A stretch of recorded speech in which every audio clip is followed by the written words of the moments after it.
Então abramos as nossas Bíblias na segunda carta do apóstolo Paulo aos Coríntios, no capítulo 8, nos versos 16 até o capítulo 9, verso de número 5.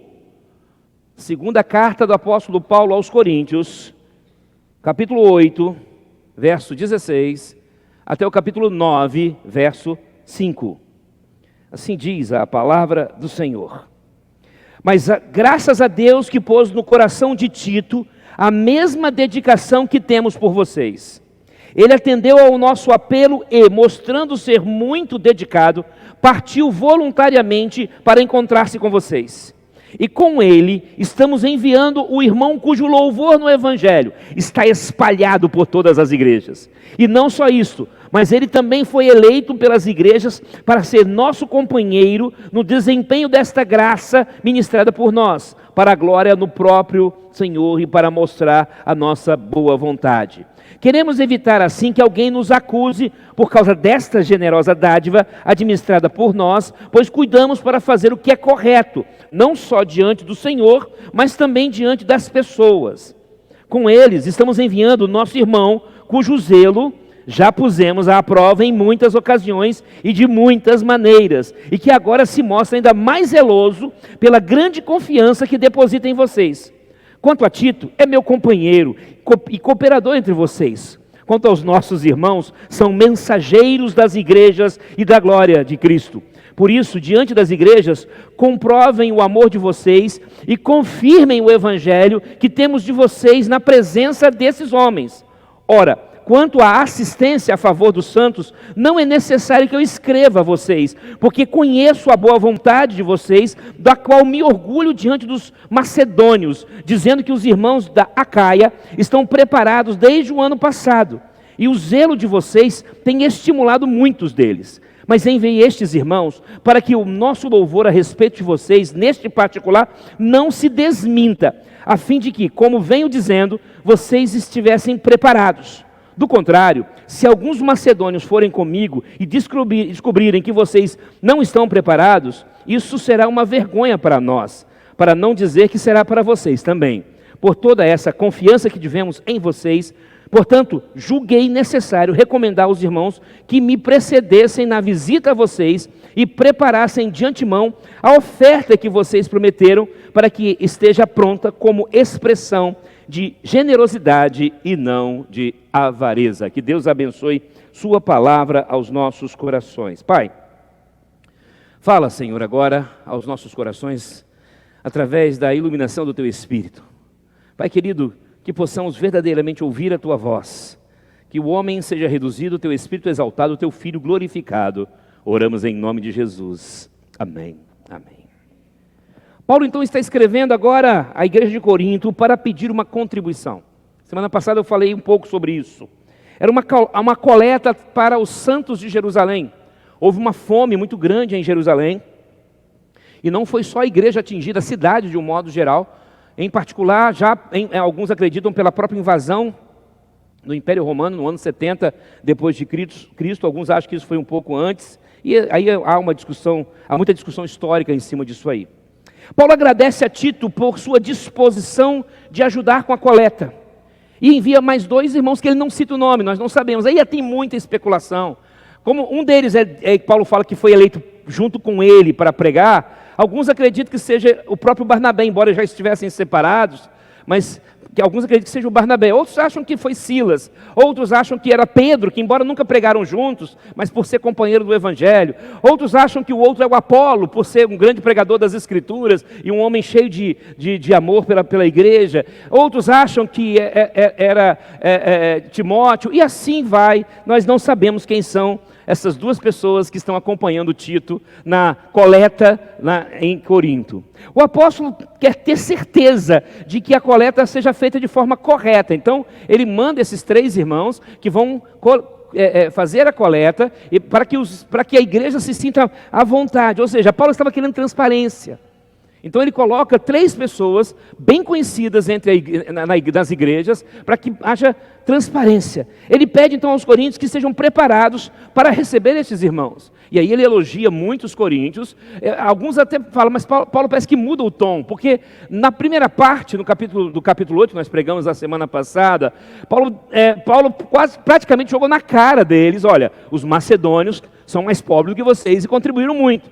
E agora ele está elogiando os coríntios. Paulo está sendo falso? Não. Paulo está dizendo: olha, eu quero confiar em vocês.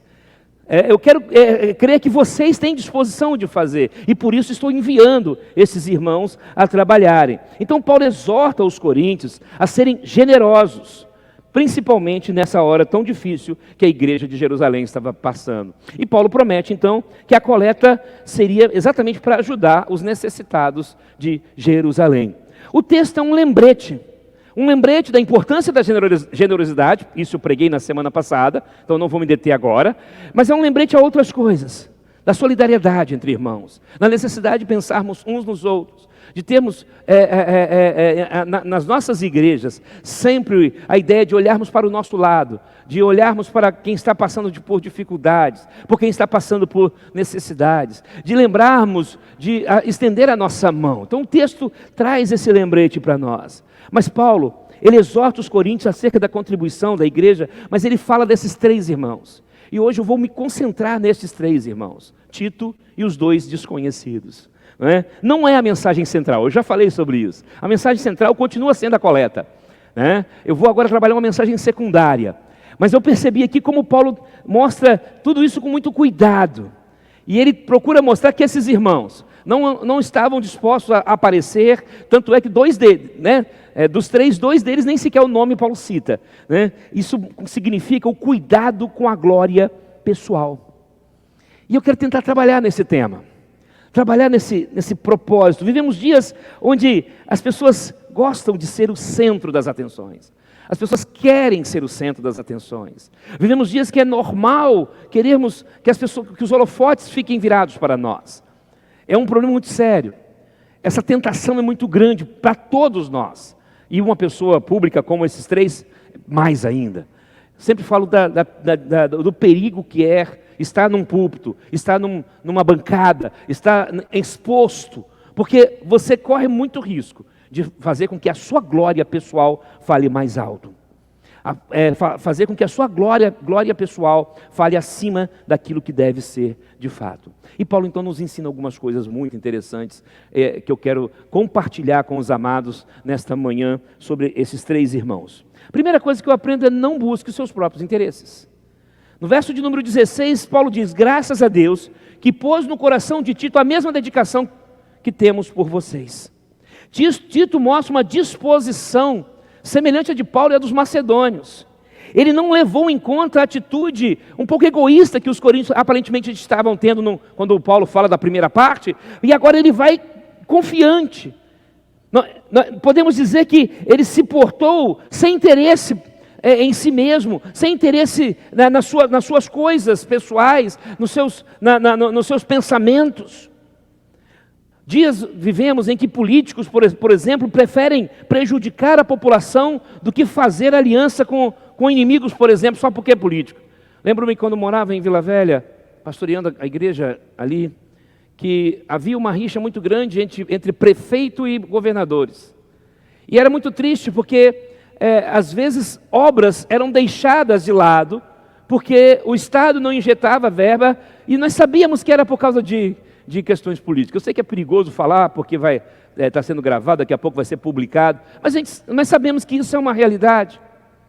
Às vezes, eles não estão preocupados com um viaduto que precisa ser construído, mas na realidade precisa do dinheiro do Estado, mas só que o governador é inimigo do prefeito, e assim, ou o prefeito não se humilha em pedir a verba, ou o governador simplesmente nega a verba por causa do inimigo. Ele não está preocupado com a população, ele visa o seu interesse, ele visa o tempo todo o seu interesse. Estamos vivendo isso, e a igreja de Jesus não tem sido muito diferente. Temos que começar a repensar. Vivemos dias onde pastores estão sugando de ovelhas, sugando a dinheiro para poder viver nos seus próprios interesses, dentro dos seus próprios interesses. E isso vale tanto na parte material, na parte política, vale na parte pessoal, da glória, do status quo. Queremos muitas vezes aparecer e sermos mais do que os outros. Tito, ao contrário, tinha uma atitude de humildade, assim como Paulo e os outros dois irmãos.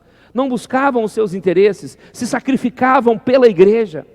Vejo hoje que as pessoas que não têm mais vontade nenhuma de se sacrificar pela igreja. Tenho falado constantemente sobre isso aqui, da minha preocupação, da postura que temos, de ter uma igreja que nos sirva, e não uma postura de servir, de querer servir, de se colocar à disposição, de tomar atitude. Paulo fala que Tito foi voluntariamente, olha que coisa interessante, chama-se proatividade, proatividade, essa palavrinha difícil, que eu falei uma vez aqui, há alguns meses atrás, que todo cristão tinha que ser um pouco proativo. Todo cristão. Porque a proatividade é aquela coisa de você tomar a iniciativa. Você está com seu irmão, um irmão ao seu lado passando a necessidade de você tomar a iniciativa. Não a iniciativa de falar com o pastor, mas de você, quem sabe, tentar ajudar. Tem gente que acha, não, eu vou falar com o pastor, isso é iniciativa. Não necessariamente. Claro que existem situações que tem que falar, não estou dizendo para não falar. Mas o que eu estou dizendo é a falta de voluntariamente, como Tito, da própria vontade, partir, ajudar, fazer, estender a mão. Não consigo entender uma igreja onde as pessoas não olham para aqueles que estão necessitados. Sabem cobrar do pastor, do assistente social se tiver, do ministro de assistência social, isso sabem. Mas estender a mão, trabalhar, né? Meu amado, minha amada, não busque os seus interesses. Busque o interesse de todos, busque o interesse da maioria. Outra coisa importante que Paulo mostra aqui, ouça o apelo do Senhor. Verso 17, ele, Tito, atendeu o nosso apelo e, mostrando ser muito dedicado, partiu voluntariamente para encontrar-se com vocês, com os coríntios. A atitude de Tito foi carregada de humildade. Tudo indica que ele estava muito triste com os coríntios. Ele sabia que a postura da igreja não estava muito boa para com Paulo. Ele sabia que a igreja estava tendo problemas com Paulo. Mas Paulo afirma que Tito aceitou o apelo do Senhor, o apelo dele. Mas o apelo de Paulo aqui reflete o apelo do Senhor. A expressão traduzida como apelo reflete uma admoestação ou uma exortação.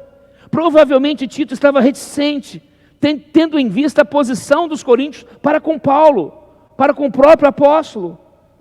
Muitas vezes nós nos recusamos a ajudar, a estender a mão, porque não gostamos da pessoa, não gostamos da postura da pessoa. Meu amado, minha amada, Jesus Cristo nos ensina a amar até os nossos inimigos. Jesus nos ensina a amar aquele que nos odeia. Muitas vezes estamos em pecado, mas não aceitamos a exortação. Tito estava reticente, mas ele aceitou a exortação de Paulo, ele aceitou Paulo chamando a atenção dele. Hoje nós não podemos mais fazer isso, está muito complicado. É muito interessante como o que nós chamamos de o milindre, né? As pessoas estão muito milindrosas, não é? Se o pastor fala alguma coisa, já tem gente que já quer sair até da igreja. Se um outro irmão fala alguma coisa, já fica chateado, já fecha a cara. E muitos tentam justificar o seu erro apontando para o erro dos outros. Esse é o maior problema que nós temos. A síndrome do Éden, não é? A mulher que tu me deste, a serpente, ela se reflete hoje muito na nossa comunidade, na nossa sociedade. Dentro dos nossos lares isso tem acontecido. Marido e mulher muitas vezes quando estão brigando, às vezes o assunto é outro, completamente diferente. Ah não, mas você fez isso, não tem nada a ver uma coisa com a outra. Temos que nos policiar nessa área. E na igreja não tem sido diferente. Muitas vezes as pessoas justificam o seu pecado porque olhando o pecado do outro. Ah, mas fulano faz. Fulano fez isso, fez aquilo. Tito não procurou explicar nada. Tito não se preocupou com nada. Ele simplesmente ouviu o apelo de Paulo. Ele simplesmente ouviu o apelo do Senhor. Ele não ficou justificando a sua falha. Ah, mas Paulo, eles estão chateados com você, Paulo, não dá não. Não, ele simplesmente ouviu o chamado de Deus. Meu amado, quando Deus falar ao seu coração, atenda ao chamado de Deus. Quando Deus falar através da sua palavra, atenda ao chamado de Deus. E o texto diz que ele voluntariamente, ou seja, prontamente, partiu para ajudar os coríntios a entender a situação, a levantar essa oferta, a levar essa oferta para a igreja de Jerusalém. Meu amado, será que muitas vezes nós não estamos deixando de ouvir o que Deus tem falado? Será que Deus não tem falado a você muitas e muitas vezes e você tem se negado a ouvir?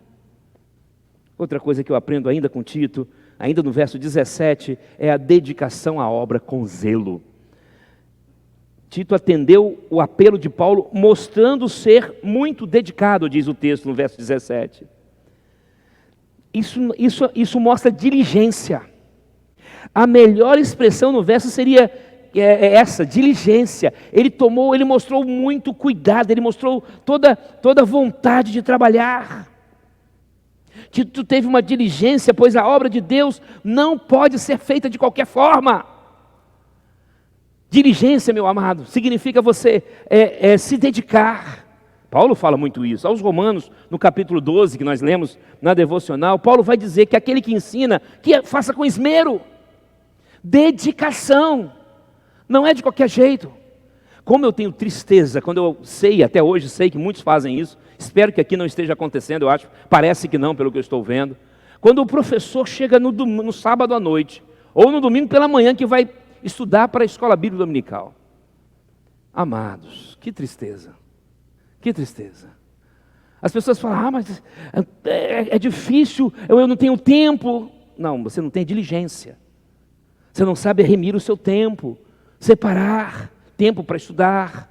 Eu gosto das expressões do sábio Salomão em Eclesiastes capítulo 3.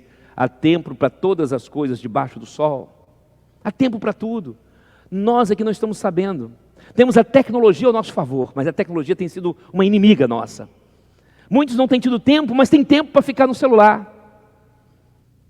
Não tem tempo para preparar um almoço para o esposo, mas tem tempo para ficar no celular o dia inteiro. Não tem tempo para estar na escola bíblica dominical, mas tem tempo para ficar até de madrugada num restaurante, numa lanchonete. Isso é falta de diligência. É não pensar no amanhã. Amanhã eu tenho escola bíblica. Por que eu tenho que ficar até 1 da manhã, 2 da manhã na rua? Domingo eu tenho escola bíblica. Por que eu vou deixar para estudar no sábado? Por que eu vou deixar para estudar no dia antes? Deus nos chamou para sermos diligentes. Tito, diz Paulo, foi além. Zeloso além do que esperávamos. Olha que coisa linda. Além do que esperávamos. Isso envolve aquela proatividade. É bom poder elogiar alguém que faz aquilo que nós esperamos, mas é melhor ainda quando vemos alguém fazendo mais do que esperamos. É melhor ainda, é muito mais gostoso, é muito mais saudável. Isso significa que Tito estava como que entusiasmado em ajudar os santos em Jerusalém. Ele estava disposto a fazer todo o possível para garantir que eles recebessem a ajuda que precisavam receber. Meu amado, minha amada, você tem se dedicado? Você tem tido diligência na sua vida? Diligência com disciplina? O zelo de Tito é um exemplo para todos nós. Ele nos lembra que devemos estar dispostos a servir, a abrir mão, mesmo quando está muito difícil.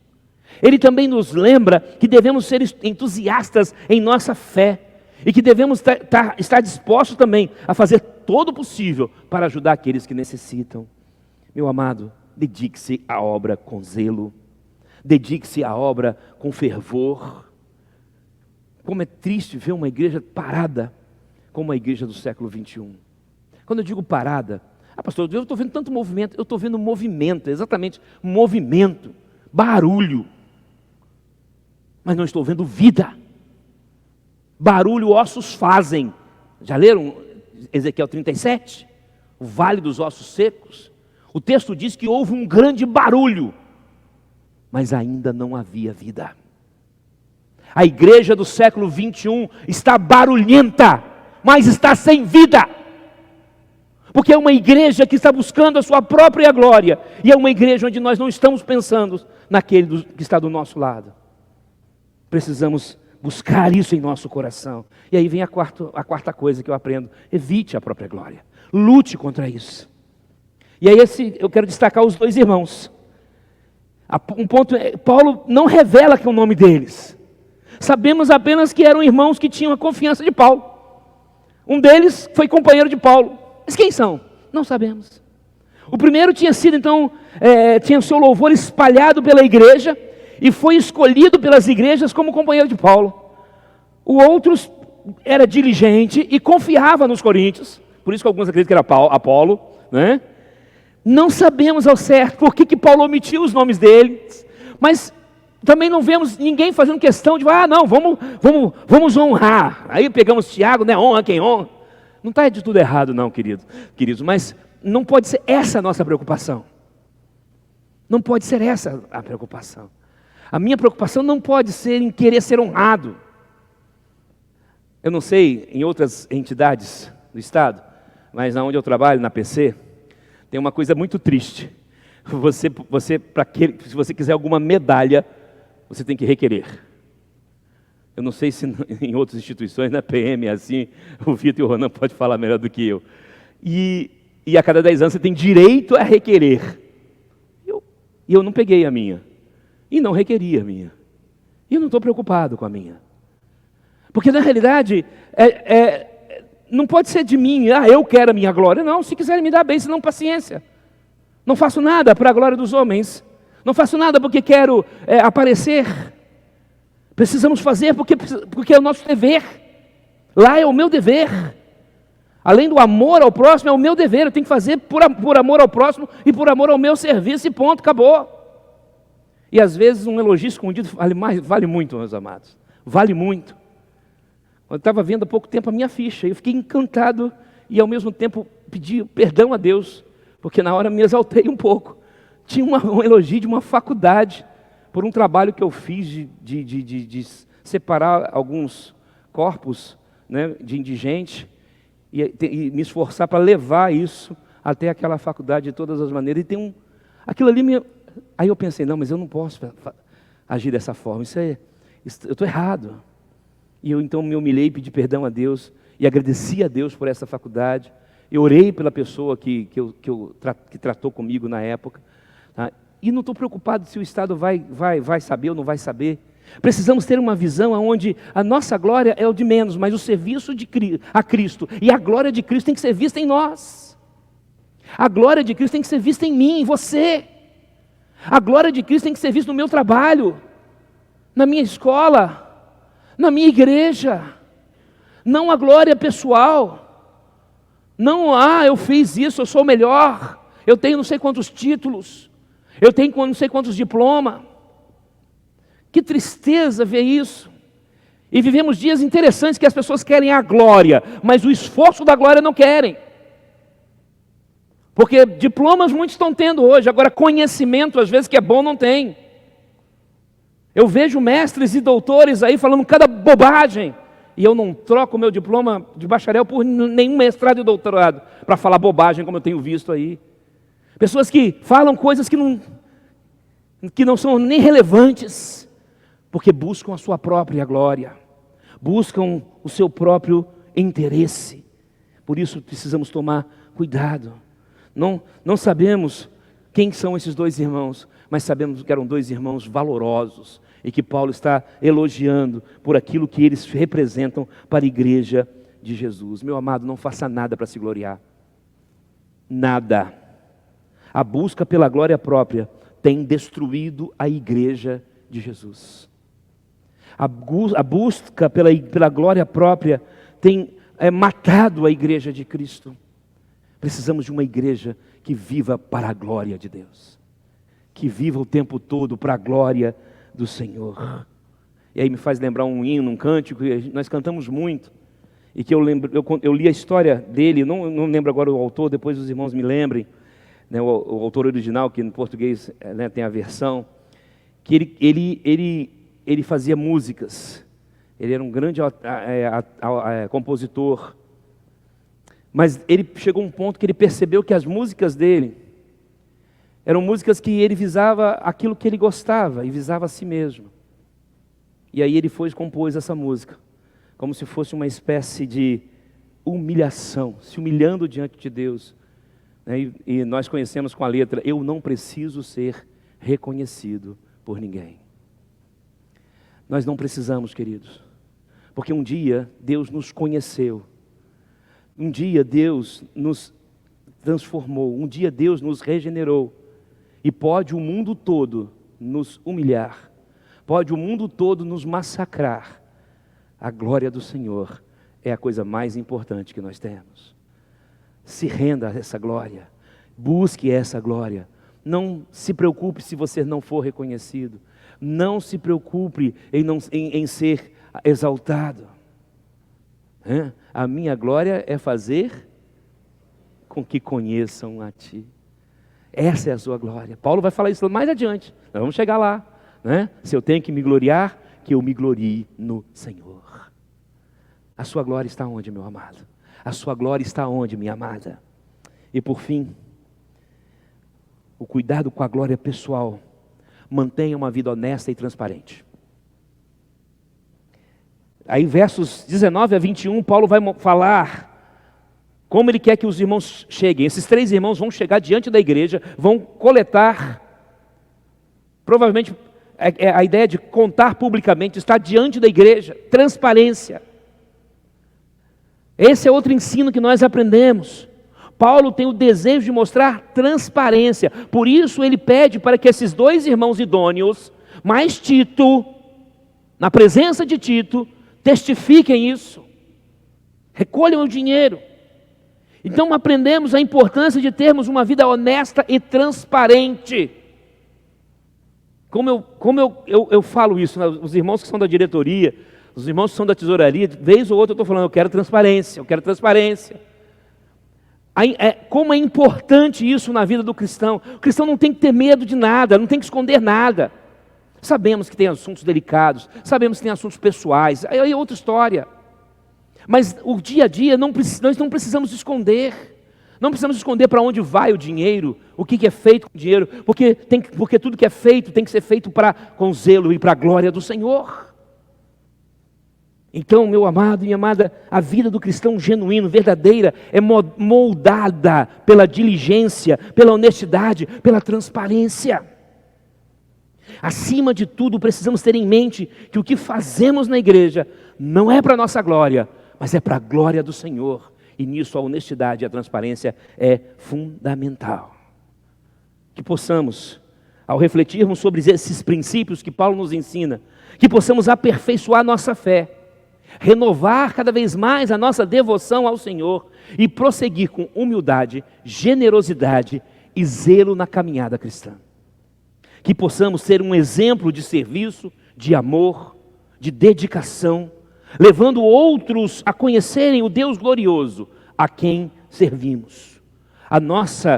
Que a nossa existência possa oferecer a chance de Deus ser exaltado e demonstrar o nosso amor ao mundo que está perdido. Que possamos seguir o exemplo de Tito, de Paulo e desses 2 irmãos que não sabemos quem é, que trabalhavam nos bastidores para recolher essas ofertas para a igreja de Jerusalém, dedicando-se a servir com generosidade, com humildade, com zelo, com transparência, com honestidade. E ao fazermos isso, que possamos construir o reino de Deus nesse mundo, refletir a luz do Senhor, compartilhar com o mundo o amor de Deus, com a autenticidade e com a esperança que Jesus é o nosso Salvador. Que Deus possa nos fortalecer e nos fornecer a capacidade de viver de acordo com esses princípios, uma vida de transparência, uma vida de honestidade, uma vida que não busca os seus próprios interesses, uma vida que ouve o apelo do Senhor, ouve o chamado do Senhor, uma vida que se dedique com zelo na obra do Senhor, uma vida que evite a todo custo expor a sua própria glória e, acima de tudo, uma vida que seja transparente e honesta diante de Deus e diante dos homens. Que o Senhor complete estas palavras em nossos corações. Vamos orar.